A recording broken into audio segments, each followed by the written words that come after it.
Hello everyone, my name is Tata. Thank you for joining me for my CME 705 Culminating Project, Becoming the Teacher I Needed. In this presentation, I will be sharing my personal journey from being a young student who immigrated from Taiwan to becoming a second grade teacher here in Las Vegas. I reflect on the challenge I face adjusting to a new culture and language, and how those experiences shaped the kinds of teacher I aspire to be. My goal today is to warmly share my story and the lesson I learned along the way as I grew into the teacher that my younger self needed. Before diving into the details, here's the roadmap of what I will cover. First, I will talk about my early years growing up in Taiwan and then moving to the United States as a child and how it felt to be a new immigrant student in American school. Next, I will discuss a challenge I faced, like struggling with English and feeling invisible or misunderstood by my teacher. I will then share how I found my purpose in teaching, inspired by both personal mentor and educational research. After that, I will describe what my second grade classroom looks like today, especially how I strive to make it culturally responsive and welcoming for all learners. Finally, I will reflect on how these experiences have helped me grow and how I continue working to become the teacher I wish I had. So let's begin with my journey from Taiwan to the United States. Before we dive into my story, I want to share a quote that really captures how I used to think about learning. From Zackel Smith and Smith 2010, wrote that people are increasingly interacting and witnessing friction when form does not match function. This made me reflect on how I was taught growing up in Taiwan. Our education was very strict. We didn't really learn concepts, we memorized. We could recite definitions and formulas, but we didn't always understand what they meant. That was the form memorization, but it didn't match the function of real learning. So looking back, I see how disconnect I felt from the content. I thought being a good student just means remember fact, not thinking critically. This quote reminded me of how confusing that was and how important it is now for me as a teacher to make sure learning is meaningful and connected. It is a belief that has shifted a lot as I grew. I was born in Taiwan and moved into the United States during my junior year of high school.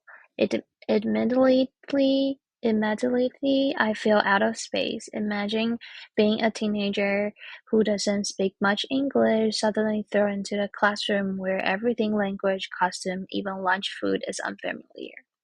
My new teacher and classmate had certain assumption about me. So I was a quiet Asian girl, good at math maybe, but not expected to speak up. This remind me of Chimamanda Adichie's 2009 warning about the danger of a single story. In my case, the single story was that because I was Asian and shy, I was automatically studious and find out my own. In reality, I was struggling and yearning to be understood. This early experience of being misunderstood taught me how harmful a single narrative can be. It can be it made me realize later on that teachers need to really get to know each child's full story. That realization would eventually become a driving force in my teaching journey. So one of the toughness challenge was the language barrier. In Taiwan, I spoke Mandarin and Taiwanese, but in American, I had to learn English quickly. Phonics and pronunciation were especially tricky. I remember stumbling over words like 13 and squirrel and feeling embarrassed when others giggled. Because I was afraid of making mistakes, I often stayed extremely quiet in class. At home, I was talkative in my native language, but at school, I would barely raise my hand. I was unconsciously code switching between home and school. So, changing the way I express myself in each setting. This is something the NPR code switching projects talk about. Many immigrant kids shift how they speak to fit in, even at a young age, from Denby 2013. I definitely did that. But thankfully, I had a few kind classmates and one really special teacher, Mr. Clint. He would check in with me every single day and genuinely encouraged me and other international students. He made me feel seen, and I'll always remember how he asked me to try sharing just one sentence aloud each day, and how proud he made me feel when I did something. Those small moments added up. Slowly, I found the courage to speak up more, and over time, I started to believe in my voice. Today, that memory full how I support my own English learner with patience, encouragement, and trust that they will grow in their own time, just like I did. So, as I worked hard to fit in, I began hiding my heritage at school. I remember intentionally avoid speaking Chinese in front of teachers and peers because I didn't want to seem too different. I stopped bringing Taiwanese snack in my lunch because classmates once made a face at unfamiliar food. In many ways, my school approach to me as an English learner was assimilation rather than true inclusion. The message I got was to succeed. I should become a American as possible and leave my own culture outside the door. I feel like most teachers either ignore my culture or saw it as a problem to fix. It's only later, through reflection and education courses, that I realized that was happening. So this was a classic case of what Angela Valenzuela from 1999 described as subtracting schooling. In subtracting schooling, school inadvertently subject student cultures and linguistic resource by pursuing them to replace their home language and identity with dominant culture. In my experience, that meant losing some of my Mandarin language ability and feeling ashamed of my background, effectively losing part of myself. This insight was heartbreaking but also enlightening. It made me deeply aware of how not to treat my future student. I don't ever want a child in my class to feel invisible or like they have to erase who they are to belong. And because I came to United States during high school, I didn't grow up seeing many teachers at all who looked like me or shared my background. In all my years attending school here, I never had an Asian American teacher. I rarely saw teachers who were immigrants or who spoke a different language at home. At the time, I didn't know how much that lack of representativity would affect me. But as I start trying to find my place, especially in honor class or academic space, I began to wonder if I truly belong. So from the article, Armstrong 2021 writes that when students don't see educators who share their culture or linguistic identity, they often feel like their story are missing from school entirely. That really resonates me. I realized later how much it would have meant to have just one teacher who understood what it felt like to be an English learner or an immigrant trying to figure out everything out. That realization lit a fire on me. I knew I wanted to become a kind of teacher I needed back then, and someone who sees their student not as outsider but as a kids with story that matter. I wanted to be a role model for students who may be navigating two words like I did. That purpose still drives me every day. It what made me excited to teach, not just deliver lesson, but to be an encouraging adult who believe in every child, every children's potential, no matter where they come from.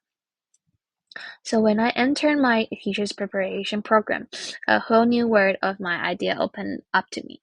In one of my method classes, I was introduced to the work of Dr. Gloria Lesson Billings, and it changed the way I thought about teaching. Her article on culturally relevant pedagogy was major moment. So from Lenson Billings 1995 explained that what is often called culturally relevant teaching is really just good teaching. Teaching that connects to student really real lives and identity. That hit home for me. I realized this was the kind of teaching I needed when I was a student. And now it is the kind strive to provide in my classroom. I started to think about how to design lessons that reflect my students' culture, language, and experience. If a student loves helping their parents cook, I might use a recipe when teaching measurement. Or if we are learning about community, I invite them to talk about their own neighborhood or family celebration. So, what really stuck with me is that culturally relevant teaching doesn't mean lowering expectation. It means keeping them high while also valuing students for who they are. That balance for rigor and respect became the heart of my teaching philosophy. It felt warm and validating, like I had finally found a way to teach that didn't erase identity but center it. I carried that mindset into my own classroom with pride. So beyond just making learning relevant, I learned that it should also be culturally sustaining. That means helping student language and culture not just be recognized but truly thrive. So from Paris and Allen 2017 explained that culturally sustaining pedagogy is about allowing students to bring their full identity into classroom. That idea really stuck with me. In my second grade class today, you will hear of all kinds of language being used. Because I encourage students to speak their home language and I invite them to teach us a word or greeting in Spanish, Mandarin, or whatever language they speak. You can see the pride on their face when they get to be an expert. We also do things like cultural show and tell, where students bring something meaningful from their family heritage, maybe a holiday item, a food, or a song. So this kind of classroom where students' culture are part of our daily learning reflect this article Paris at Elim's 2017 vision. Students don't have to hide who they are, instead they feel proud. And their classroom learn to appreciate different from an early age. Next, one of the biggest lessons I've learned is that teaching isn't just about students, it's about family and communication too. From day one, I tried to build trust with family by sending welcome letter, making early positive phone call, and whenever possible, doing the Google Meet. From rollout out 2017 found that when teacher visits students home, it can shift how we see our student and deepen relationship. I feel that during my first call with student who had just moved from abroad, sitting in there, I saw the drawing on the fridge, met his grandmother, and even learned to say welcome in their home language by just having the FaceTime. So it reminded me how powerful it is truly see students in their own context. Now I try to keep that connect going through the virtual visit, inviting parents to read bilingual books, or organizing culture day where families share food, music, or tradition. When family are involved, students feel support both at school and at home. So that's the kind of learning environment I always wish I had, one that's feeling like a big extreme family. So in my classroom, one of my top priority is building a space where every child feels safe, respected, and included. One way I do this by holding regular class meeting. We sit in a circle and students can share how they feel, something good from their life or concern. So even my shyest student have a chance to speak. I never force it, but I gently encourage them when they are ready. So this idea was really influenced by something that Cole Smith and Smith 2010 wrote, that we often talk about equity, but still fail to genuinely interact in way that support. That made me think true inclusion isn't just about diverse book or poster. It's about daily conversation we have. So if something happened like a comment about someone's name or accent, we talk about it. I guide my student through it in kind, age-appropriate way. This simple discussion helps them understand how their words can affect others and how to replace assumption with curiosity and care. And I didn't always feel that kind of safety when I was younger. So now I work hard to create it for my students. We celebrate differences, not hide from them. So everything I have shared, the class discussion, cultural celebration, and family partnerships all connect from the one goal, helping my student grow both academically and personally. I focus a lot on building confidence, especially in kids who remind me of myself, quiet, unsure, learning English. I always try to notice their strength and celebrate their effort. In our class, we do a lot of hand-on learning, from science experience to storytelling project. I want them to be curious, to ask questions, and to feel proud of who they are. But sometimes these student-centered and culturally responsive practice raise eyebrows. Some educators still see language and identity as barriers. I have had a colleague ask why that them speak Spanish in class. Doesn't that slow down their English? So it remind me of what Neri et al. At 2019 article found, that even well-meaning teachers face resistance when trying new inclusive practice. But I've seen the result and I know they work. One example is a student I call N. She started the year very shy, barely speaking, but through inclusive activity and lots of encouragement, she slowly opened up. She loved art, so I encouraged her to share drawing. Classmate asked her question, and she answered in mix of English and her home language, and that was perfectly okay for me. By the end of the year, she stood up at our culture fair and taught the class how to count to 10 in her native language. It was one of those moments that remind me, yes, this is exactly why I teach it this way. Every small effort helps a children feel seen, capable, and proud. So as I wrap up, I have been thinking about how far I've become. From the quiet girl who felt lost and voiceless to now a teacher who worked every day to make sure every child feels seen and heard. Becoming the teacher I needed isn't something I have finished. It's a journey full of growth, reflection, and learning.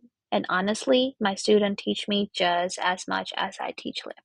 One of the most important lessons I have learned is power recognizing that what Tara Yosho 2005 called community cultural wealth.